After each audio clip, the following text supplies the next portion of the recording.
Dengan pembatalan di MK itu kan menyangkut kepala desa perangkat desa ini, WNI kan, ini kan nggak tepat lah. Waktu itu saya sedikit mengikuti karena pas putusan itu saya di Jakarta. Jadi waktu putusan MK itu, Pak, memang yang menggugat waktu itu mengatasnamakan Abdesi Lampung. Setelah saya cek, ternyata dia bukan Abdesi, itu. Tidak, Pak. Jadi itu sudah berhenti, sudah mantan statusnya dan dia bukan Abdesi. Kemudian yang kedua, saya lihat di lembaran berita putusan, Abdesi itu Asosiasi Perangkat Desa Seluruh Indonesia. Padahal Abdesi itu Asosiasi Pemerintah Desa Seluruh Indonesia. Jadi sebenarnya bukan itu. Ini sekaligus mengklarifikasi. Coba dibaca bersama nanti seperti itu. Salam sehat selamat dunia akhirat. 1 jam saja biar paham. Ini oke, lainkan demokrasi pilih rakyat. Kalau kita sudah menggunakan dukungan 20%, artinya ini kan dukungan rakyat desa, masyarakat desa yang punya hak pilih, gitu kan? Otomatis ini kalau dia sudah mendapatkan dukungan 90%, memang dukungan masyarakat real. Nanti caranya sistemnya monggo lah diatur. Apakah pakai KTP seperti calon-calon DPD, calon bupati gitu kan. Yang lain monggo lah. Ini kan bisa dia otomatis hanya satu yang sudah didukung tanpa harus coblosan langsung yang menghabiskan biaya. Berdarah-darah. Yang menghabiskan juga konflik-konflik sosial, limbah-limbah daripada pilihan. Iya kan? Itu. Kemudian ini kalau mau membatasi 5, kalau 20% semua dapat, otomatis calon 5. Tapi 5 ini kan sudah pilihan masyarakat. Yang mengajukan sudah masyarakat desa, Pak. Kenapa ini nggak diambil? Kalau menurut saya ini yang tadi sekaligus kita orang bodoh ini, kenapa sih kok katanya demokrasi membatasi dengan cara seperti ini? Nah, akhirnya di lapangan apa turunannya, Pak? Di Perda Perbuk.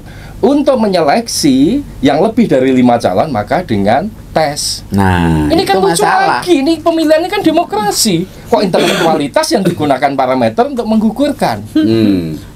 Akhirnya botoh-botoh bermain juga, Pak. Ya. Contoh, si A ini memang disenangi masyarakat. Ini satu orang ini. Untuk menjatuhkan dia, biar tidak dipilih masyarakat, cari calon bayangan sampai 6-7, tes dia gugur. Padahal pemimpin yang diharapkan ini. Kira-kira ini bagaimana?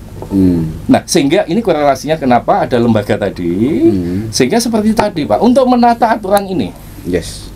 Kurang lebih seperti itu. Ini jangan-jangan yang buat kajian akademis hasil-hasil demo itu Mas Agung semua ya? Enggak, kita sama kerjasama bareng, tim dan juga dari akademisi. Jadi kita enggak gegabah lah urusan artinya ini. kan tahu permasalahan betul. Ya, ide ini dari kita. Karena kita memang punya forum FGD sampai 7 kali berlangsung. Jadi kita tidak ujuk-ujuk kemudian wah minta 9 tahun, enggak itu kita. Ya. Jadi ide-ide kita ini, kalau kita tadi kita punya keterbatasan, Pak, untuk menyampaikan bahasa kaidah, kita sadar diri lah. Mungkin tulisan kami, tulisan saya, Kang Pandoyo, Kang Kis ini dibaca panjenengan orang-orang di parlemen, diketawakan nanti bahasanya. Sehingga kita menggandeng akademisi, praktisi yang bisa. Kami begini sih maksudnya, coba dibikinkan.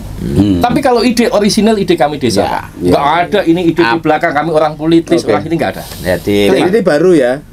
Kalau bisa ada lembaga. Nah, itu yang diharapkan. Lembaga untuk pemilihan kepala desa itu. Yang independen. Yang independen. Nah, tuntutan berikutnya adalah syarat kades diperketat dan untuk peningkatan kapasitas. Maksudnya apa itu? Itu apa maksudnya? Maksudnya itu kan salah satu tuntutan itu. Ya, syarat kades diperketat itu termasuk di dalamnya yang seperti kami sampaikan tadi, bahwa seorang pemimpin di desa itu karena desa punya karakteristik, punya keunikan, punya budaya, punya adat istiadat, maka satu di antara sekian banyak yang dimaksud diperketat itu adalah calon tersebut benar-benar paham, mengerti akan desa dan segala kearifan lokal, karakteristik, parameternya apa? Mengerti, tahu itu parameternya. Setidaknya dia sudah bertempat tinggal di desa tersebut. Nah, minimal 1 tahun dibuktikan dengan tanda buruk yang saat ini sudah digugurkan oleh MK. Harus lulusan apa? Kembali. Harus lulusan apa misalnya? Ya, misalkan begitu. Ya, ini juga perlu ada peningkatan dalam rangka untuk peningkatan masalah. Nggak perlu pengalaman ya juga. Ya pengalaman perlu juga, barangkali nanti perlulah ada. Enggak, orang kerja itu kan harus ada pengalaman kerja. Tahun. Misalkan kalau sudah pernah menjadi lembaga desa sekurang-kurangnya sekian tahun kan itu misalkan. Jadi RT pernah, misalkan jadi RW pernah gitu ya. Ya, yang dikhawatirkan. Jadi parameternya kan harus jelas kalau diurus oleh lembaga tertentu tadi. Nah, orang-orang pada curiga dikirain kepala desa ini ingin di situ membangun dinasti, dia yang sudah jadi nanti kemudian tidak pernah pensiun sampai mati kan begitu cara di medsos itu. Padahal intinya kan tidak di situ. Teman-teman kepala desa itu merasakan betapa seorang kepala desa ini harus mumpuni dalam segala hal, ya, dari sisi pengalaman, pengetahuan, kemudian pengabdiannya di masyarakat juga cukup. Nah, ini dibutuhkan satu persyaratan-persyaratan tertentu dia nanti untuk bisa menjadi kepala desa. Contoh desa itu misalkan dia punya potensi, misal yang kami gambarkan kemarin ya, desa itu punya potensi yang luar biasa. Kemudian ada orang yang secara tiba-tiba datang punya duit banyak, kemudian membeli suara itu dari masyarakat, kemudian mengeruk hasil dari aset yang ada di desa dan potensi desa itu untuk kepentingan pribadi. Ini kasihan masyarakatnya juga gitu loh. Jadi hal-hal seperti ini kan juga perlu untuk dipertimbangkan gitu kan. Mungkin menambah juga karena tadi dinamika dan zamannya. Jadi untuk memperketat di sini barangkali gitu.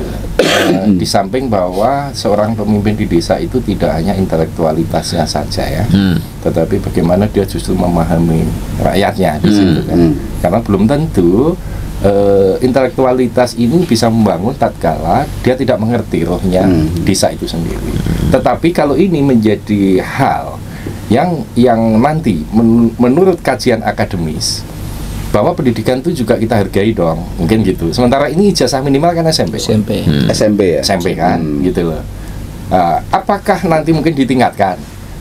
Kalau nanti SMP, mungkin perangkatnya sudah minimal SMA. Barangkali sekarang sudah sarjana perangkat sarjana lah kan. Pak Mendesa juga punya program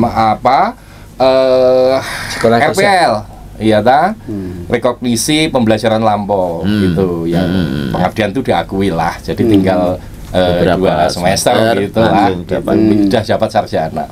Nah barangkali apakah calon kepala desa memang pas layak kalau ijazahnya juga minimal SMA mungkin gitu, sehingga jadi nanti seorang calon ini punya background minimal secara intelektualitasnya juga setingkat lebih naik daripada kemarin yang masih SMP. Tapi ini hanya sebuah masukan dari kita. Tatkala kita tidak dicibir, oh kades itu bodoh, kades itu nggak bisa apa-apa, ijazahnya SMP kok. Itulah kurang lebih menjawab itu, Pak. Ya, sehingga kamu hati-hati ya, kamu ini latih lebih duit, pasti kamu nggak bisa mau kamu SMP. Kurang lebih seperti itulah.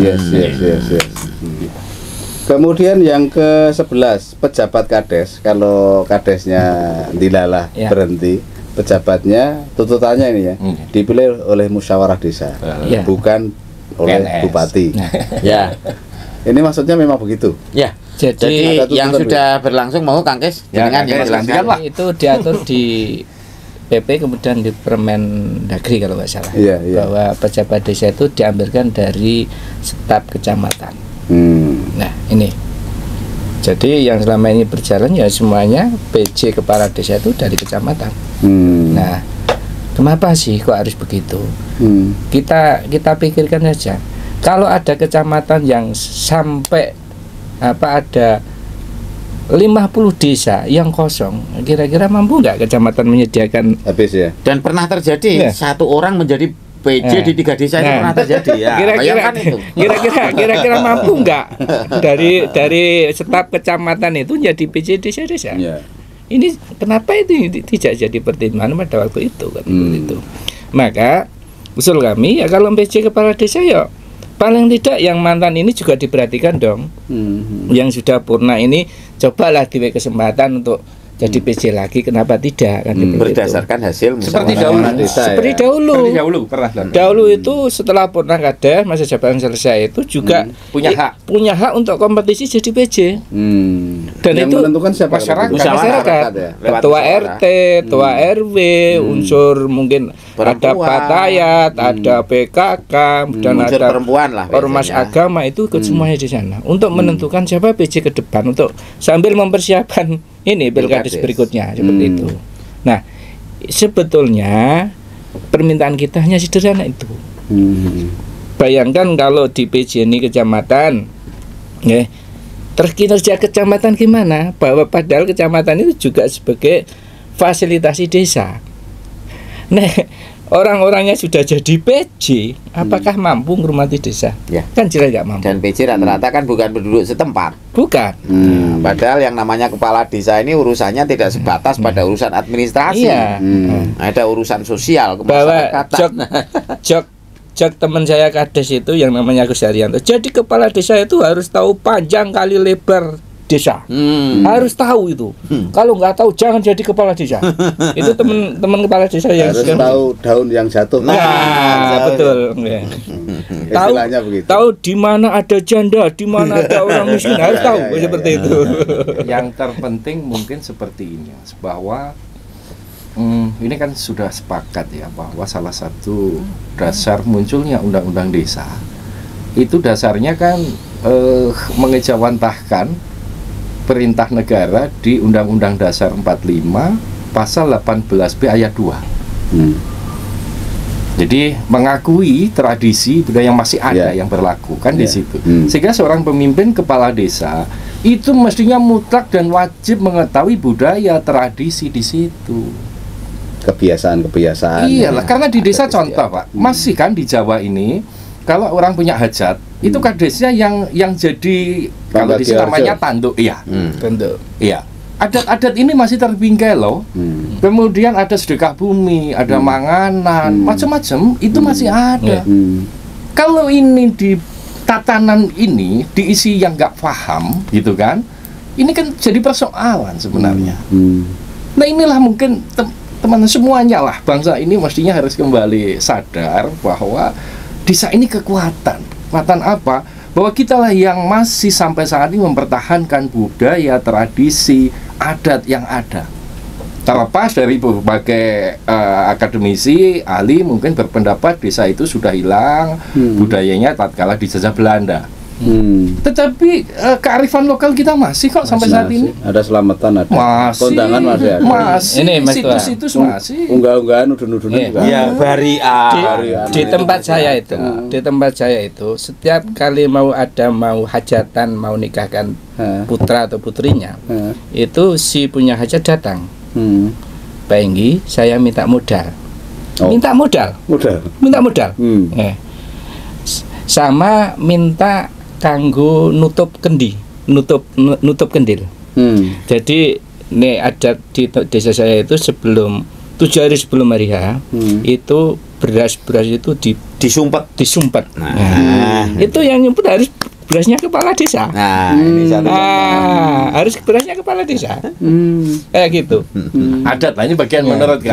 Kearifan lokal. Itu aja belum desa adat ya. Belum desa adat. Baru desa biasanya. Itu masih ada adat istiadat seperti itu, gitu loh Kang. Terus kan hilang enggak, Wak? Sepakat kita. Terus lagi ada punya hajat motong kerbau. Kepalanya ya dikasihkan kepala desa. Masih sekarang itu. Terlepas nanti kepala desa mau menerima dan tidak, itu urusan kepala desa. Tapi tradisi masyarakat itu tidak mau meninggalkan itu. Kayak gitu. Jadi pajar, hewan dipotong, kepalanya diatur ke kepala desa. Kayak gitu. Mau diterima monggo, mau dikembalikan ke yang punya hajat, itu haknya kepala desa. Itu. Kalau ini kepala desanya diambilkan lala yang jadi orang-orang dari luar Jawa, terus mau bagaimana desa? Karena aturan kita memungkinkan orang lain desa. Oleh karena itu di situ kesempatan untuk mencalonkan diri itu dibatasi warga setempat Bukan WNI, jangan WNI. Kalau WNI kan adat istiadat, budaya, kearifan lokalnya itu juga nanti untuk menjaganya pasti kualan dia. Jadi kebu-kebu ini nanti kalau apa namanya PJ-nya itu nggak paham nggak paham tentang budaya di situ, pasti akan ya ruwet juga itu masalahnya itu. Kemudian ini yang bahaya ini. Jadi pengangkatan dan pemberian perangkat desa oleh Kades dan dikonsultasikan ke Bupati. Ya, begini menurut kami. Jadi ada kekhawatiran dari perangkat desa, ya terjadi video itu, saya mau mencat ini, mau mencat itu dan sebagainya menjadi masalah. Padahal saya yakin maksudnya bukan itu. Menurut kami di desa sudah ada ya, sudah mengakomodir itu. Memang hanya saja begini. Kewenangan kepala desa itu. Hanya saja begini. Jadi barangkali nanti yang diharapkan teman-teman kepala desa itu Pak Mendagri untuk bisa mengevaluasi produk-produk Perbub maupun peraturan Perda yang ada itu yang kurang pas ini untuk bisa dievaluasi di kabupaten-kabupaten tertentu. Intinya intinya kasuistik lah itu, bukan. Intinya nanti mau ke kedaulatan desa tadi kan. Betul. Jangan terlalu diambil oleh supradesa. Jadi gini Pak Tua, klarifikasi kaitan dengan pasal kaitan perangkat. Di KIB hanya mengusulkan mengembalikan syarat pencalonan perangkat desa. Itu yang sama halnya dibatalkan oleh MK kaitan dengan syarat domisili. Itu juga akan dibatalkan oleh MK syarat itu. Kesempatan ini kami dari KIB mengklarifikasi itu. Sebetulnya dari KIB tidak ada satu pasal pun perangkat yang kita rubah di Undang-Undang 6 sekarang, kecuali satu. Warga setempat. Ya, syarat pencalonan yang dibatalkan oleh MK itu tolong dikembalikan lagi. Itu. Hanya itu, Pak. Termasuk perangkat itu harus warga setempat. Nah, itu yang masuk. Sementara kan dengan pembatalan di MK itu kan menyangkut kepala desa perangkat desa ini. WNI kan. Ini kan nggak tepat lah. Waktu itu saya sedikit mengikuti karena pas putusan itu saya di Jakarta. Jadi waktu putusan MK itu, Pak, memang yang menggugat waktu itu mengatasnamakan Abdesi Lampung. Setelah saya cek, ternyata dia bukan abdesi, itu tidak, Pak. Jadi itu sudah berhenti, sudah mantan statusnya dan dia bukan abdesi. Kemudian yang kedua, saya lihat di lembaran berita putusan, abdesi itu Asosiasi Perangkat Desa Seluruh Indonesia. Padahal abdesi itu Asosiasi Pemerintah Desa Seluruh Indonesia. Jadi sebenarnya bukan itu. Ini sekaligus mengklarifikasi. Coba dibaca bersama nanti seperti itu. Kemudian yang kedua, yang terkait tadi dibacakan Pak Toha bahwa untuk mengangkat dan berhentikan konsultasi ke bupati itu sama, undang-undang dulu sudah seperti itu, bahwa camat itu adalah orangnya bupati yang ada di wilayah, kan gitu. Cuma lebih kita tekankan sebenarnya tadi udah disampaikan, tetapi ini menurut kami daerah yang kurang paham bahwa ini adalah kewenangan kepala desa untuk mengangkat dan memberhentikan perangkat desa. Tatkala ini kewenangan, kemudian dikonsultasikan, konsultasi ini sifatnya harus jelas mestinya, Pak, diatur di dalam juknisnya, baik itu Perbub maupun Perda, sehingga menurut kami ini tidak menjadi ambigu. Wong kewenangan kok masih dikonsultasikan dan konsultasinya ini menjadi satu keputusan yang kita tidak bisa berbuat apa-apa. Nah, inilah mestinya harus ditata. Apa sih yang dikonsultasikan di situ? Contoh, terkait dengan pelaksanaan penyaringan-penjaringan ada yang terlewati. Sehingga inilah yang wajib dikonsultasikan dan ini dinyatakan harus diulang atau enggak sah. Mungkin syarat-syaratnya dan sebagainya. Hanya sebatas itu. Sehingga jangan sampai terjadi karena di situ ada dua yang dikonsultasikan. Ini menjadi satu hal yang ambigu tadi, bias, sehingga ini muncul pertentangan. Kayak camat punya kewenangan untuk menggugurkan antara satu atau dua. Ini persoalan sebenarnya. Itulah mungkin yang perlu dipertajam. Mestinya ini kita tidak masukkan di situ ya. Kita hanya WNI tadi. Itu sebenarnya di aturan turunannya ini, bukan di undang-undangnya. Di PP. Nah, tetapi ini kalau memang nanti patut dikaji gitu, bahwa konsultasi ini mungkin ditiadakan karena ini kewenangan di desa. Nah, kemudian di Juknis petunjuk teknisnya nanti diatur sedemikian rupa bagaimana ini sebenarnya seleksi ini. Nah mungkin itu juga menjadi satu pertimbangan. Namanya kita mau mengevaluasi kan barangkali nanti menjadi jadi ada kabupaten tertentu kan, kabupaten tertentu gitu aja. Perangkat desa itu ada 60 juta, ada 20 juta. Itu yang menjadi konteks tadi. Ketika kepala desanya itu sebenarnya sudah punya kader dan dia itu orang asli situ dan paham di situ, kepala desanya itu sudah tahu bahwa ini yang pas, tapi ada supra desa istilahnya, intervensi, supra desa intervensi harus ini yang jadi.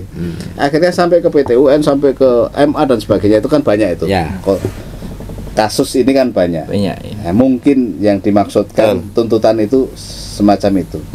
Jadi memang kewenangan penuh. Tapi kewenangan penuh bukan berarti kepala desa itu bisa semena-mena untuk memecat, memberhentikan. Pasti ada ukuran-ukuran dan parameternya. Betul. Ada syarat-syaratnya juga kan. Karena apa? Dan itulah yang diatur lewat Perbup kan begitu. Itu. Maksudnya. Tapi gini Pak, di lapangan yang terjadi saat ini ya, justru ini kewenangan kita mau mengangkat, memberhentikan, gitu. Itu kita seakan-akan malah tidak punya kewenangan. Coba kita sementaranya kita ada kan di daerah itu kita kayaknya nggak punya kewenangan. Contoh kita mau masuk, contoh ini tes seleksi, kemudian kita ada di tempat, ada yang menegur itu, ada oknum yang menegur dari daerah karena nggak paham. Kamu abuse of power. Loh, abuse of power saya di mana? Saya itu dilindungi undang-undang, kewenangan saya. Justru kamu supra desa nggak punya kewenangan di sini. Ini kan lucu Pak. Tapi kita karena tadi ya hanya orang kecil, orang bodoh, cerdak waduh ratu ya cukup diam. Oke, aku wong cilik kan gitu aja. Inilah saatnya kita bicara membuka realita. Jangan kita dipersalahkan. Kan seperti itu. Itulah kurang lebih ya. Tuntutan ke-13. Posisi desa adat mau setengah jam tapi jadi 1,5 jam. Kades bisa diangkat oleh kesepakatan para tokoh untuk desa adat. Seperti di Bali, mungkin di luar Jawa ada juga ada beberapa itu. Itu saya pikir oke karena ada kekhasan itu. Kemudian 14 sumber anggaran desa dapat dibiayai dari DAK yang tadi sudah sampaikan. Misalnya pembangunan kantor desa. Dan jadi tidak hanya dari Kementerian Keuangan lewat Kementerian Desa, akan tapi Kemendagri misalkan bisa menganggarkan membantu pembangunan kantor, mungkin PUPera bisa memberikan bantuan membangun sungai, pengerukan dan sebagainya lah. Artinya DAK itu saya pikir it's okay ya. Artinya memang menuju desa mandiri tadi.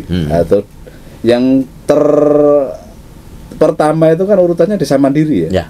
Kemudian desa maju, lalu desa berkembang, desa baru tertinggal, sangat tertinggal. Tapi desa maju juga belum ada apresiasi. Saya desa maju Pak. Desa maju ya. Dapat rencana sertifikat. Tapi kok dana desanya tambah turun. Oh gitu ya. Ini kan yang dikhawatirkan itu justru nanti kalau saya mandiri. Yang dikhawatirkan itu malah kalau jadi desa mandiri, Anda kan sudah mandiri, Anda tidak berhak dana desa. Ini kan bahaya itu. Ya. Jadi namanya jangan mandiri. Sekarang yang paling unggul itu jangan mandiri. Desa teladan begitu. Itu boleh. Jadi teladan diberi uang yang banyak. Jangan-jangan istilah mandiri itu nanti kemudian juga dikonotasikan dengan anggaran, kan bahaya kita. Dianggap sudah mampu, kan itu bahaya juga. Jadi begitu teman-teman, untuk mengklarifikasi ada tuntutan para kepala desa yang tergabung dalam KIB, Kepala Desa Indonesia Bersatu, yang menyampaikan pendapat di DPR tanggal 17 Januari 2023 kemarin. Ada 14 poin ya, ada 14 poin tuntutan yang semuanya dikabulkan. Nah, pengabulannya ini tentunya dengan melalui revisi Undang-Undang Nomor 6 Tahun 2014. Undang-undang ini akan direvisi dengan catatan tentunya pasti disepakati dulu di balik menjadi prolegnas prioritas 2023 dalam perubahan prolegnas 2023. Kemudian di sana tentunya diharmonisasi, disinkronisasi, diundang juga yang mengajukan. Yang mengajukan ini inisiatifnya kan Komisi 2 ya. Maka Komisi 2 akan diundang ke Balik, mempertanggungjawabkan apa yang diusulkan lewat kepala-kepala desa ini. dan kemudian setelah itu diputuskan di Balek untuk direvisi. Nah, setelah ada keputusan Balek, maka akan dibawa ke Komisi 2 untuk dibuat panja yang membahas revisi Undang-Undang Nomor 6 Tahun 2014 ini. Nah, panja bisa bekerja cepat, bisa bekerja lambat, tergantung. Tapi kalau saya melihat 14 poin itu sebenarnya tidak terlalu banyak kaitannya dengan undang-undang yang lain. Saya pikir bisa cepat. Di Balek bisa mungkin 1 bulan ya kalau pengerjaannya cepat ya. Kemudian di panja Komisi 2 mungkin 2-3 bulan saya pikir selesai. Tapi harus ngelembur. Nah, ini tugas saya juga, harus ngelembur itu. Harus ngelembur 2-3 bulan. Artinya, dan saya yakin teman-teman di Komisi 2 dan Balek ini orang-orang yang kuat untuk lembur. Jadi mungkin 4-5 bulan lah setelah Maret ya. Jadi Maret, April, Mei, Juni, Juli, Agustus, September saya pikir sudah. Ya, sebelum Pilkades ini. Saya tidak berjanji tapi hanya menghitung. Kalau mungkin nanti seperti kita semuanya, pemahaman dan wacananya dan komitmennya, saya pikir ini cepat selesai. Terima kasih semuanya, para kepala desa teladan. Luar biasa. Bukan untuk panjenengan semuanya, tapi untuk kepala desa seluruh Indonesia. Untuk desa dan masyarakatnya. Untuk desa dan masyarakatnya. Nah, ini. Jadi terima kasih sekali lagi atas kedatangannya dan mengklarifikasi, bukan mengklarifikasi, menjelaskan semua tuntutan itu dan ternyata make sense, bisa kita pahami dan logika kita menerimanya. Tinggal nanti kita bahas di DPR dan insya Allah segera direalisasikan jadi revisi undang-undang, nanti namanya apa? Ya, yang jelas revisi Undang-Undang Nomor 6 Tahun 2014 tentang desa. Amin. Semoga sekali lagi desa dan masyarakat desa serta perangkat desa, kepala desa semuanya makmur dan sejahtera. Terima kasih. Mohon maaf kalau ada banyak kesalahan. Salam sehat dan selamat dunia akhirat. Assalamualaikum warahmatullahi wabarakatuh. Waalaikumsalam warahmatullahi wabarakatuh.